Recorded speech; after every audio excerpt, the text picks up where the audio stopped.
Good morning students. তো 3 কোয়েশ্চেনের দুটো part এর আগে করেছিলাম।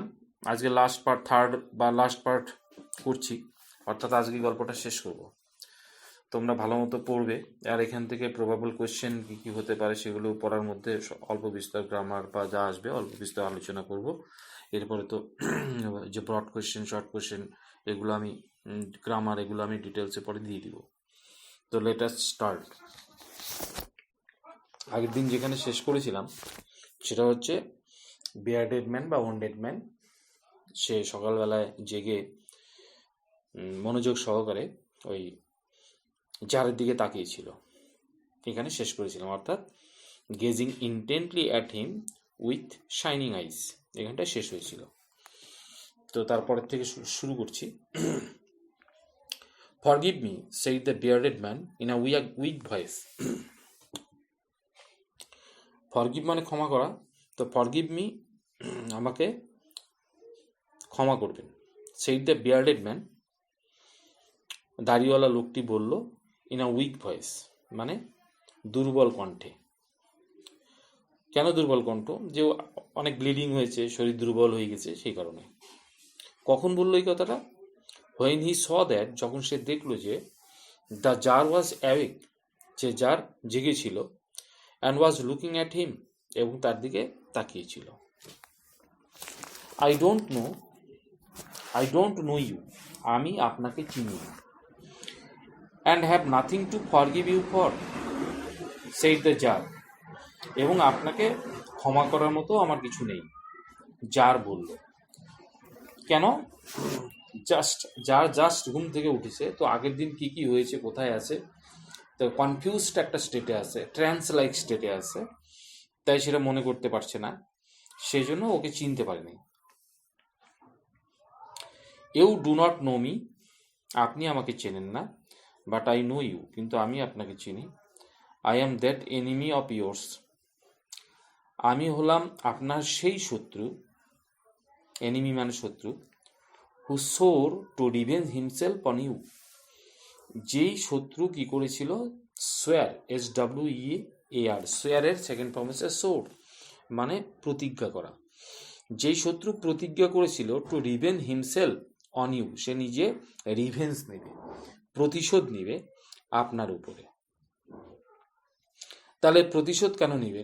তার নিশ্চয়ই কারণ আছে, কেন প্রতিশোধ নিতে চেয়েছিল।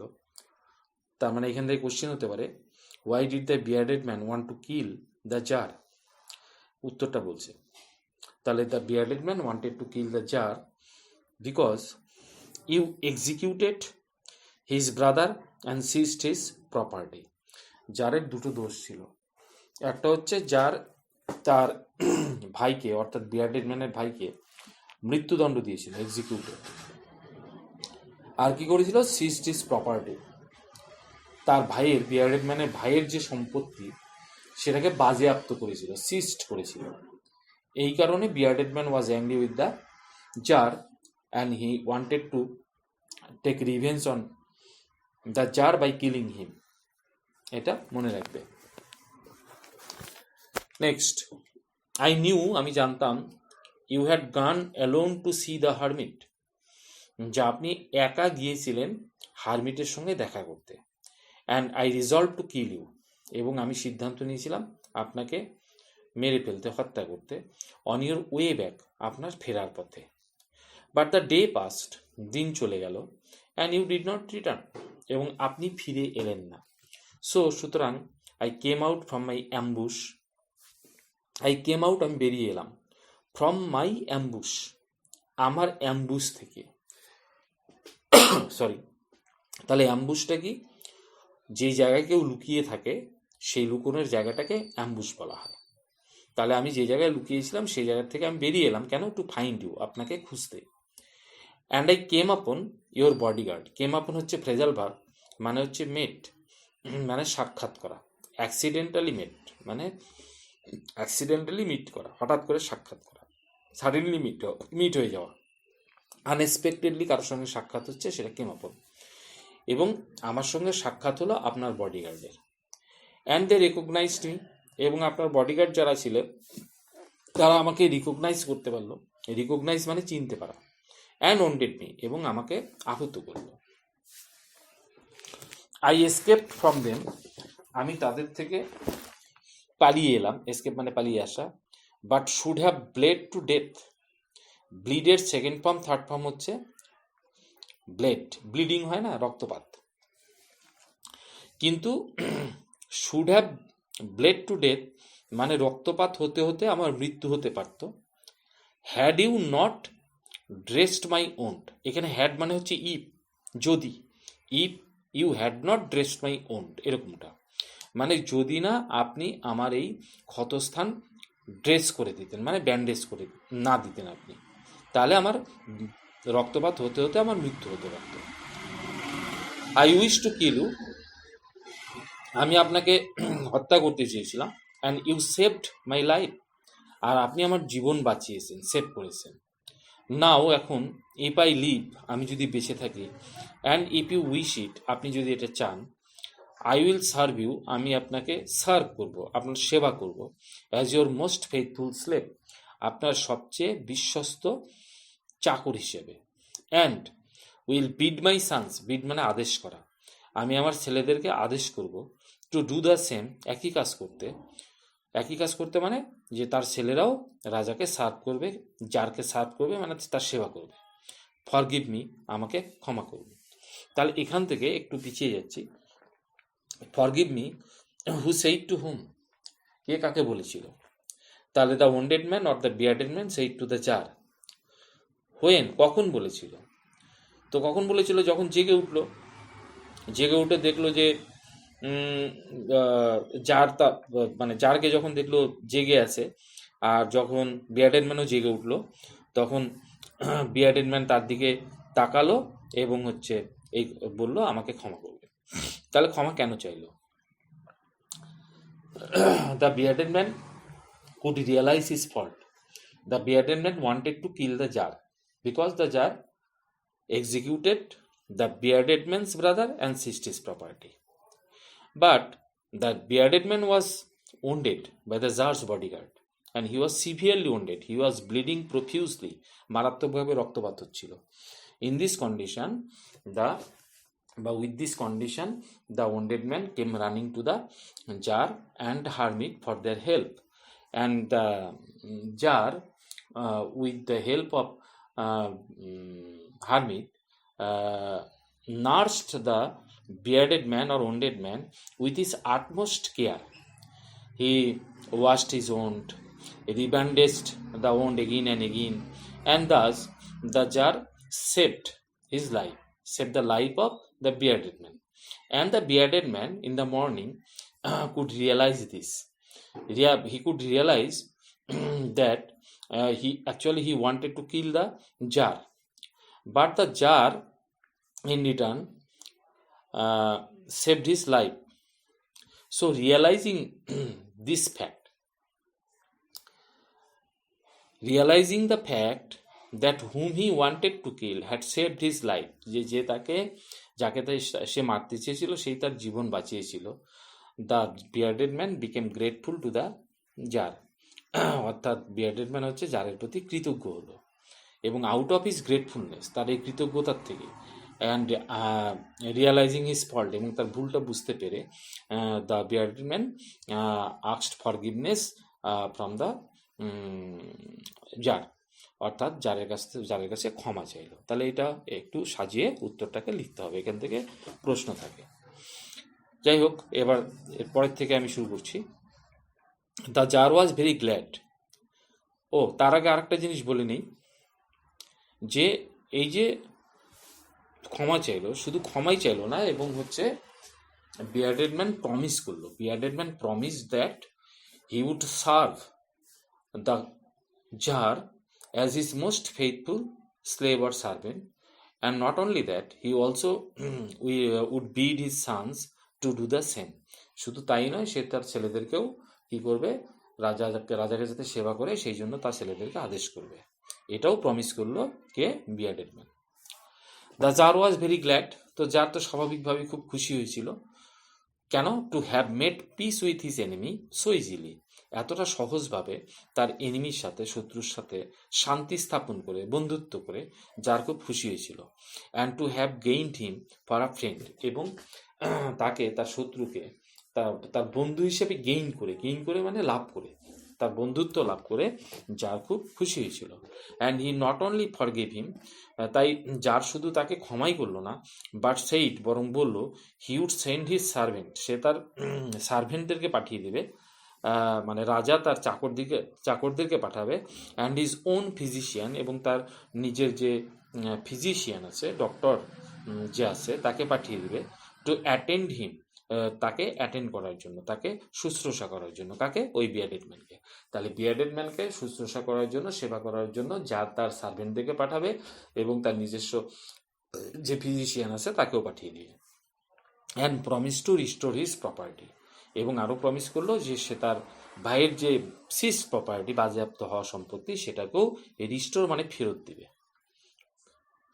তো তাহলে যারও এখানে হচ্ছে তার কিছু প্রমিস করলো। প্রথম প্রমিস করলো যে he would send his servant and his own physician to attend the wounded man, 1 নম্বর প্রমিস। 2 নম্বর প্রমিস করলো he would also promise to restore his brother's seized property, যে তার ভাইয়ের যে বাজেয়াপ্ত সম্পত্তি সেটাও ফেরত দেবে। তাহলে দুজনের কাছে প্রতিশ্রুতি দিল। এইভাবে অর্থাৎ জারের সাথে বিয়ার্ডেড ম্যানের শত্রুতার থেকে বন্ধুত্ব হলো বা শান্তি স্থাপন করলো।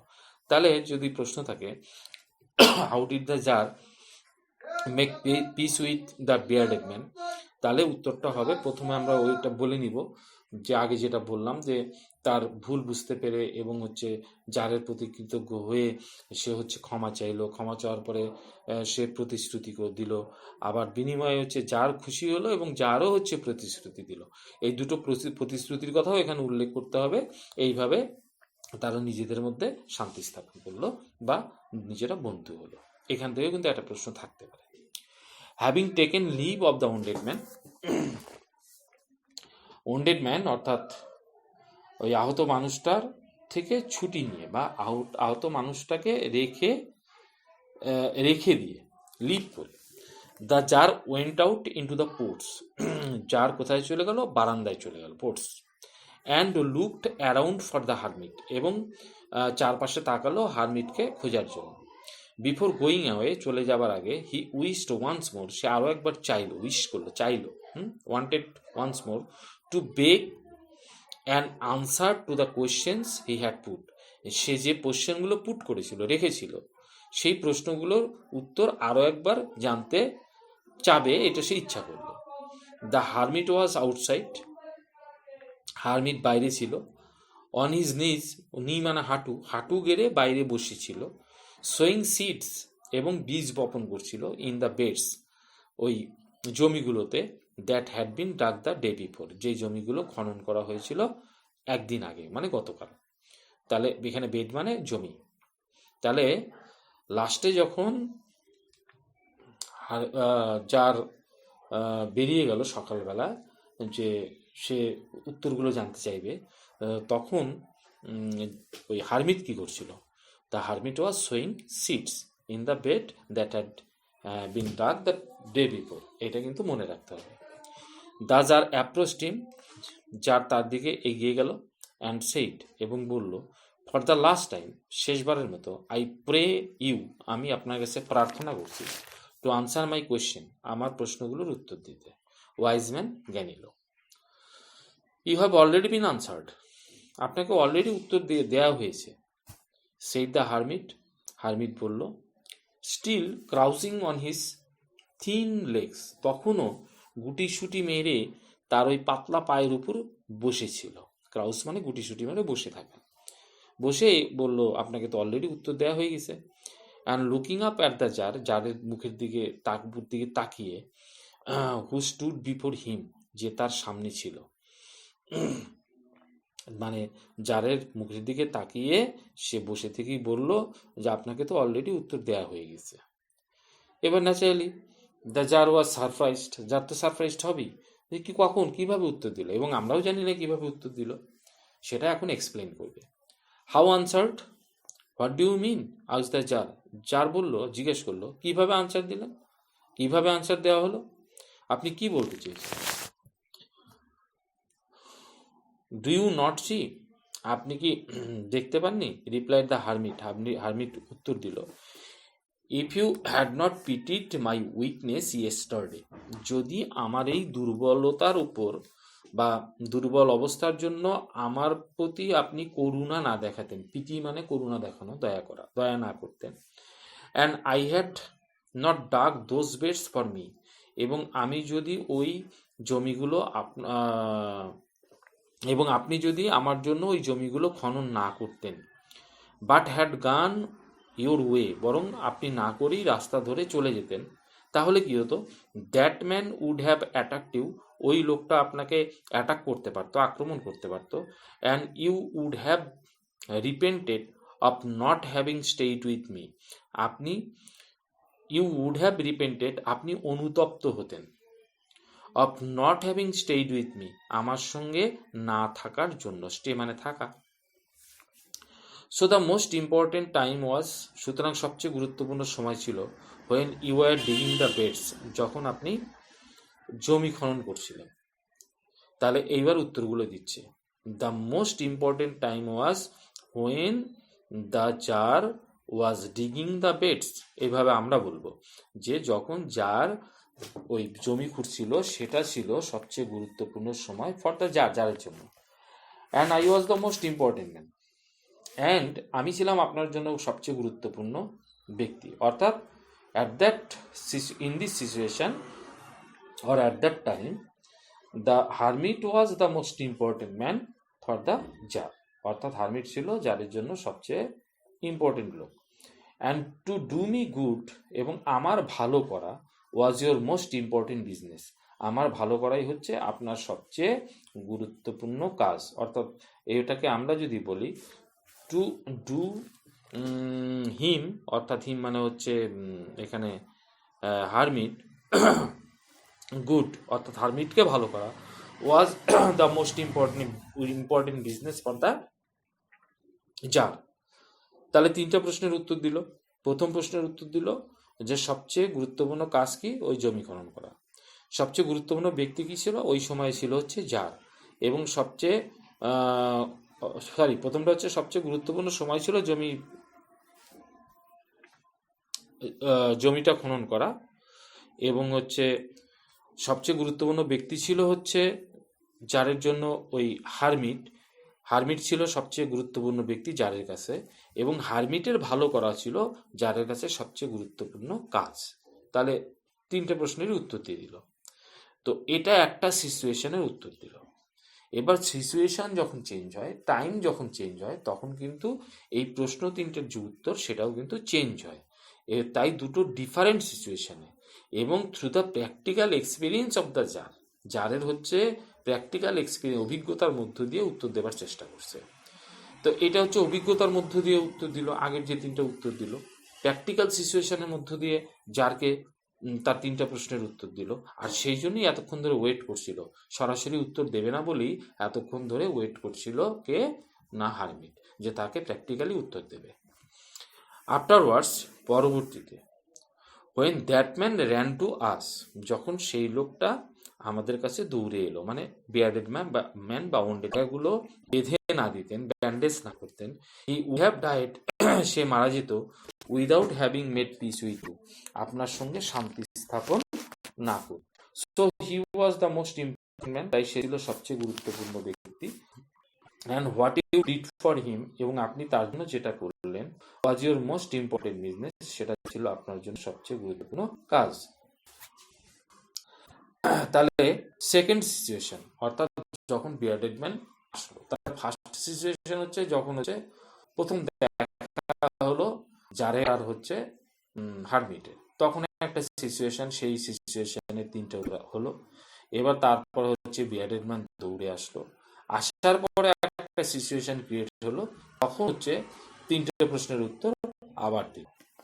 তখন এই সিচুয়েশনে যখন বিয়ার্ডেড ম্যান আসলো, তখন তিনটা প্রশ্নের উত্তর কি হলো, যে সবচেয়ে গুরুত্বপূর্ণ সময় ছিল সেটি যখন যার কি করছিল, বিয়ার্ডেড ম্যানকে সেবা শুশ্রূষা করছিল। এবং বিয়ার্ডেড ম্যানের ভালো করা, তাকে সেবা করে শুশ্রূষা করে আরোগ্য করে তোলা, এটা ছিল হচ্ছে তার সবচেয়ে গুরুত্বপূর্ণ কাজ। এবং বিয়ার্ডেড ম্যান ছিল তার কাছে সবচেয়ে গুরুত্বপূর্ণ ব্যক্তি। তাহলে এটা আলাদা উত্তর হয়ে গেল, আলাদা সিচুয়েশন। তাহলে এইবার হচ্ছে জেনারেলাইজ করবো, অর্থাৎ জেনারেল সিচুয়েশন, আলাদা আলাদা সিচুয়েশনে এটা উত্তর গেল। তাহলে ইন জেনারেল আমরা কি বলতে পারি, তিনটা প্রশ্নের উত্তর কি হতে পারে?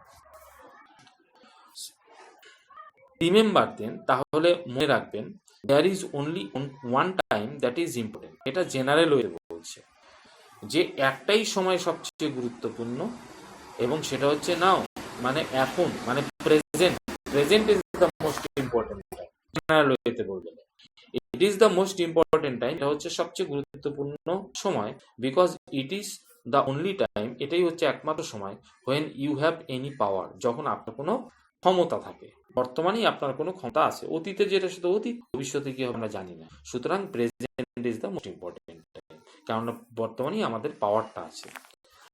The most necessary man is he with whom you are, এবং সবচেয়ে গুরুত্বপূর্ণ ব্যক্তি সেই হবে যার সঙ্গে আপনি থাকবেন, অর্থাৎ আপনার আশেপাশে যারা আছে, যার সঙ্গে আপনি আছেন, সেই হবে আপনার সবচেয়ে গুরুত্বপূর্ণ ব্যক্তি। ফর নো ম্যান নোস, কেননা কোনো মানুষই জানে না, whether he will ever have dealing with anyone else, যে কোনো মানুষই জানে না যে কোনো মানুষ অন্য মানুষের সঙ্গে ডিল করা, অর্থাৎ অন্য মানুষের সঙ্গে ভাবের আদান প্রদান, এটা আর কোনোদিন ঘটবে কিনা, এটা কোনো মানুষই জানে না। কারণ আমাদের ফিউচারটা ইজ অলওয়েজ আনসার্টেন, আমাদের যে ভবিষ্যৎ সেটা সবসময়ই অনিশ্চিত, যে কোনো সময় যে কোনো দুর্ঘটনা হয়ে যেতে পারে। And the most important affair is, এবং সবচেয়ে গুরুত্বপূর্ণ কাজ হলো টু ডু হিম গুড, তার ভালো করা। তার ভালো করা মানে যেই লোকটা আপনার সাথে আছে তার ভালো করা। বিকজ, কারণ, ফর দ্যাট পারপাস অ্যালোন, শুধুমাত্র সেই উদ্দেশ্যেই, অ্যালোন মানে শুধুমাত্র ওই উদ্দেশ্যেই, পারপাস মানে উদ্দেশ্য, was man sent into this life, যে মানুষকে জীবন দিয়ে এই পৃথিবীতে পাঠানো হয়েছে। গল্পটা শেষ হলো। তাহলে গল্পটার থেকে আমরা যে মরাল, আমি প্রথমে গল্পটা বলেছিলাম যে this story teaches us an important moral lesson. আমি এই গল্প আমাদেরকে একটা গুরুত্বপূর্ণ নৈতিক শিক্ষা দেয়। সেটা হচ্ছে যে সবচেয়ে গুরুত্বপূর্ণ সময় কোনটি, সবচেয়ে গুরুত্বপূর্ণ লোকরা, আর সবচেয়ে গুরুত্বপূর্ণ কাজ কোনটি আমাদের। তাহলে সেই তিনটা প্রশ্নের উত্তর দিল, এই তিনটা জিনিস আমরা জানলাম। এবং এই তিনটা জিনিস যদি কেউ জীবনে ঠিক মতো ফলো করে, তাহলে যেমনটা যার বলেছিল যে সে যে কাজেরই দায়িত্ব নিক না কেন, সেই কাজে কখনোই সে ব্যর্থ হবে না। তাহলে সবচেয়ে গুরুত্বপূর্ণ সময় হচ্ছে প্রেজেন্ট, অর্থাৎ বর্তমান সময়টাকে আমাকে খুব প্ল্যান নিয়ে, মানে খুব প্ল্যান্ড ওয়েতে, পরিকল্পিতভাবে বর্তমান সময়টাকে কাজে লাগাতে হবে, এবং সেটা ভালো কাজে লাগাতে হবে। ভালো কাজ কি, আমার আশেপাশে যারা আছে তাদের মঙ্গলের জন্য, সমাজের মঙ্গলের জন্য, দেশের মঙ্গলের জন্য, পরিবার মঙ্গলের জন্য বা আমি কাজ করব। এটা হচ্ছে আমার সবচেয়ে গুরুত্বপূর্ণ কাজ, এবং সেই সমস্ত লোকই হচ্ছে আমার সবচেয়ে গুরুত্বপূর্ণ ব্যক্তি। তাহলে এইভাবে এই তিনটা প্রশ্নের উত্তর হচ্ছে হারমিট জারকে দিয়ে মঙ্গলের জন্য, সমাজের মঙ্গলের জন্য, দেশের মঙ্গলের জন্য, পরিবারের মঙ্গলের জন্য বা আমি কাজ করব, এটা হচ্ছে আমার সবচেয়ে গুরুত্বপূর্ণ কাজ, এবং সেই সমস্ত লোকই হচ্ছে আমার সবচেয়ে গুরুত্বপূর্ণ ব্যক্তি। তাহলে এইভাবে এই তিনটা প্রশ্নের উত্তর হচ্ছে হারমিট জারকে দিয়ে জারকে সমৃদ্ধ করলো। তাহলে এখানে আমাদের গল্পটা শেষ হলো। তাহলে এরপরে আমরা এখান থেকে এমসিকিউ, এসিকিউ, গ্রামার এবং ব্রড কোশ্চেন করব। ওকে, থ্যাংক ইউ।